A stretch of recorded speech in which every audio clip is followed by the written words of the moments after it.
Hello everyone. आज का question है निम्नलिखित युग्मों पर विचार कीजिए। एक साइड में राजा है और दूसरे साइड में उसके राजवंश है। पहला है नन्नुक, राजवंश है चंदेल। दूसरा है जय शक्ति, राजवंश है परमार। तीसरा है नागभट्ट द्वितीय, राजवंश है गुर्जर प्रतिहार। चौथा है भोज, राजवंश है इसका राष्ट्रकूट। उपर्युक्त युग्मन में से कितने सही सुमेलित है बताना है।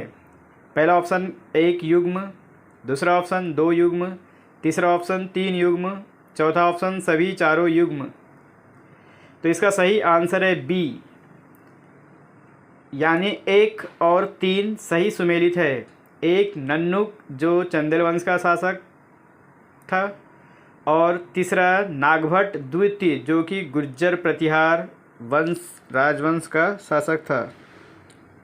तो चलिए इसके बारे में डिटेल में पढ़ते हैं। तो नान्नुक जो है ये चंदेल वंश का शासक था। इन्हें इस वंश का वास्तविक संस्थापक भी बोलते थे। इसके समय अवधि 831 से 845 ईस्वी थी। ये प्रतिहारों के सामंत थे। इनकी राजधानी खजुराहो थी। इस वंश का सर्वाधिक शक्तिशाली शासक विद्याधर था। अब हम लोग तीसरा नागभट्ट द्वितीय, ये गुर्जर प्रतिहार राजवंश के राजा थे। इन्होंने 800 से 833 ईस्वी तक शासन किया। इन्होंने कन्नौज पर अधिकार करके इस पे अपनी राजधानी भी बनाया। इस वंश का वास्तविक तथा प्रथम महत्वपूर्ण शासक जो था नागभट्ट प्रथम था।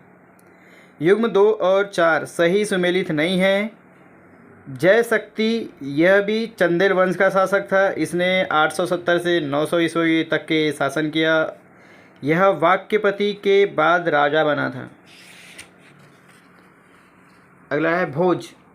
भोज जो है ये मालवा के परमार वंश के सबसे शक्तिशाली लोकप्रिय राजा थे।